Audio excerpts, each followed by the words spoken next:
समधन जी जल्दी बाहर आइए, बहुत जोर की आई है मुझे। बिमला बाथरूम के बाहर खड़ी थी और जोर जोर से बाथरूम का दरवाजा पीट रही थी।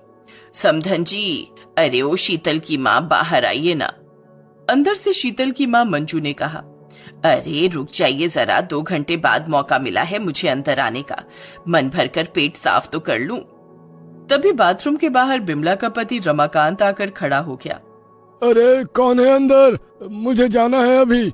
अरे रुको रुको, इसके बाद मैं अंदर जाऊंगी, मेरे बाद तुम जाना।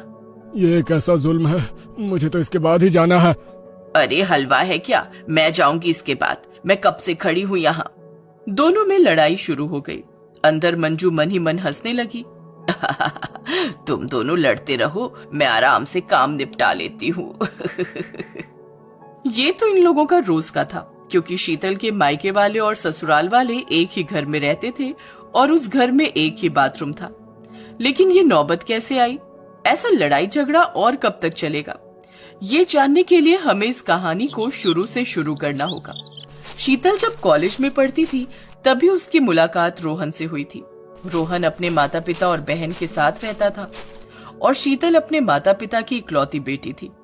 शीतल ने एक दिन रोहन से कहा, रोहन, मेरी शादी के बाद मेरे माता पिता अकेले पड़ जाएंगे, मेरे अलावा उनका और कौन है बताओ। तो क्या हम शादी ना करें? शादी क्यों ना करें, तुम तो शादी के बाद भी अपने माता पिता के साथ ही रहोगे, लेकिन मेरे माता पिता को कौन देखेगा। अच्छा बाबा ठीक है, तुम्हारे माता पिता मेरे भी तो माता पिता है ना, वो भी हमारे साथ ही रहेंगे। सच? हाँ सच, 2 माले का घर है हमारा, कोई दिक्कत नहीं होगी। रोहन ने शीतल को अपने 2 माले के घर के बारे में तो बता दिया, लेकिन ये नहीं बताया कि उस घर में सिर्फ एक ही बाथरूम था। लेकिन शीतल के माता पिता उसके ससुराल में रहने के लिए राजी नहीं हुए। नहीं बेटी, वो तेरा ससुराल है, हम वहाँ कैसे रह सकते हैं। हाँ बेटी, तेरी माँ ठीक कह रही है, यही सही है, हम यहीं पे गुजारा कर लेंगे।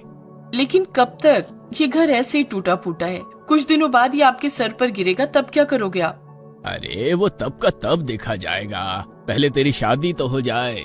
शीतल की शादी हो गई, वो ससुराल चली गई और अगले ही दिन छोटा सा भूकंप आया और उसमें मुकेश और मंजू का घर टूट कर गिर पड़ा। शीतल उन दोनों को अपने ससुराल ले आई। देखा, कहा था ना कि आप लोग उस घर में नहीं रह पाओगे, सच हुई ना ये बात। लेकिन यहाँ कैसे रह सकते हैं हम। तभी शीतल की सास बिमला और ससुर रमाकांत वहाँ आए। क्यों नहीं रह सकते, ये तो आपकी ही बेटी का घर है। हाँ हाँ समधी जी, समधन जी, आप यहीं पे रहिए, आप ऊपर के माले में रह लीजिए, हम नीचे रह लेंगे। नहीं नहीं, आप ऊपर के माले में रहिए। अरे नहीं, हम नीचे रहेंगे। बिमला और रमाकांत नीचे के माले में रहना चाह रहे थे क्योंकि नीचे बाथरूम था। आखिरकार उन्होंने मंजू और मुकेश को ऊपर के माले में ही भेज दिया और वो लोग नीचे रहने लगे। लेकिन एक दिक्कत थी, रोहन की बहन रोशनी को बाहर के खाने की आदत थी, इसीलिए उसका पेट हमेशा ही खराब रहता था। उसे बार बार बाथरूम जाना पड़ता था। रात को उसे जोर से शौच आई तो वो बाथरूम के सामने गई, लेकिन वहां जाकर उसने देखा कि बाथरूम का दरवाजा अंदर से बंद था। उसने जोर से धक्का मारा। कौन है अंदर, कौन है। मैं हूँ। अरे मैं कौन। मैं शीतल की माँ। वो माँ जी, इतनी रात को आप बाथरूम में क्या कर रही हो। अरे वही कर रही हूँ जो तुम करने आई हो। ठीक है, जल्दी बाहर आइए, नहीं तो मेरी निकल जाएगी। हाँ हाँ आती हूँ। मंजू बाहर आई और कहा, जाओ बेटी, लेकिन नाक बंद रखना, उम्र हो गई है ना तो दुर्गंध होती है। रोशनी के पास ये सब सुनने का वक्त नहीं था। वो बाथरूम के अंदर दौड़कर घुस गई, लेकिन उसे तुरंत उल्टी आ गई। यहाँ कोई जानवर मरा है क्या, पता नहीं ये भाभी की माँ क्या खा के शौच करने आई थी, पूरा मूड ही खराब कर दिया। रोशनी बाथरूम में काम निपटाने लगी तो तब बाहर शीतल चली आई। अंदर कोई है क्या। हाँ भाभी, मैं हूँ, आप अभी क्यों आई हो, सुबह से कहाँ थी। अरे सुबह से तो माँ बाबा सासू माँ सब एक के बाद एक बाथरूम में जा रहे थे, मुझे बहुत शर्म आ रही थी, नई बहू हूं ना। ओहो भाभी, यहाँ शर्म लिहाज की कोई जगह नहीं है, पेट साफ तो मन साफ। हाँ हाँ ठीक है, अब ज्यादा ज्ञान मत पेलो और निकलो बाथरूम से। और हर रोज ऐसे ही चलता रहा। बाथरूम के लिए हर रोज घर वालों में लड़ाई होती रही और इस लड़ाई में बेचारी शीतल फंसने लगी। वो ना ही मायके वालों का साइड ले पाती थी और ना ही ससुराल वालों का। इसीलिए शीतल ने रोहन से कहा, रोहन, घर में एक ही बाथरूम है, इसीलिए हमेशा बाथरूम जाने को लेकर लड़ाई होती रहती है। तुम ऊपर भी एक और बाथरूम बना दो ना। शीतल, ये बात मेरे सामने बोल दिया ठीक है, लेकिन माँ और पिताजी के सामने कभी मत बोलना। क्यों? घर के दूसरे माले में बाथरूम बनाना नहीं चाहते वो, इससे घर अपवित्र हो जाएगा। लेकिन ये तो पुराने ख्यालात है ना। हाँ, लेकिन क्या कर सकते हैं। तो नीचे ही एक और बाथरूम बना दो। नीचे बाथरूम बनाने का जगह कहाँ है? ऊपर से तुम्हारे माता पिता भी अब यहाँ रहने लगे हैं। हाँ, मुझे पता था कि तुम इसमें मेरे माता पिता को जरूर लाओगे। अरे नहीं शीतल, ऐसी बात नहीं है, मेरा वो मतलब नहीं था। तुम्हारा क्या मतलब था वो मैं बहुत अच्छी तरह से समझती हूँ। ये बोलकर शीतल गुस्सा होकर चली गई और रोज का सिलसिला चलता रहा। बाथरूम जाने के लिए बाहर 2 घंटा लाइन लगानी पड़ रही थी। सुबह शाम घर में कलेश होने लगा था और शीतल को दोनों तरफ से बातें सुननी पड़ रही थी। कभी उसकी सास उसे सुनाती थी तो कभी उसकी माँ। शीतल ने गुस्से में आकर एक दिन बिमला से कह दिया, माँ जी इतनी ही प्रॉब्लम हो रही है तो ऊपर एक बाथरूम बनवा लो ना। आप लोग नीचे वाले बाथरूम यूज करना और मेरे माता पिता ऊपर का बाथरूम यूज करेंगे। और ये सुनकर बिमला गुस्से से लाल हो गई। क्या कहा? ऊपर के माले में बाथरूम? तुम्हारा दिमाग तो ठीक है ना बहू? ये बात और कभी मत करना बहू। वो दोनों चले गए। मंजू और मुकेश शीतल से कहने लगे, बेटी हम चले ही जाते हैं यहाँ से।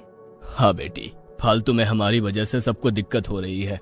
नहीं, ऐसा क्यों बोल रहे हो आप लोग? तो और क्या बोलूं बेटी, हम बोझ हैं यहाँ, हम कहीं पर भी रह लेंगे।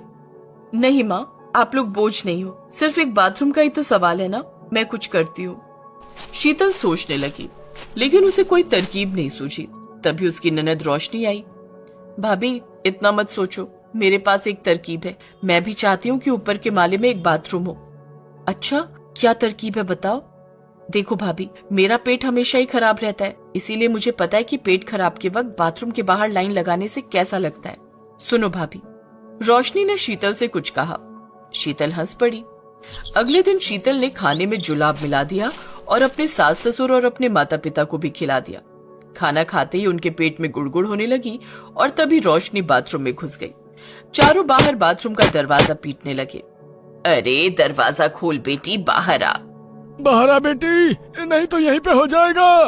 रोशनी अंदर से कहने लगी, पहले बोलो ऊपर के माले में बाथरूम बनाओगे कि नहीं?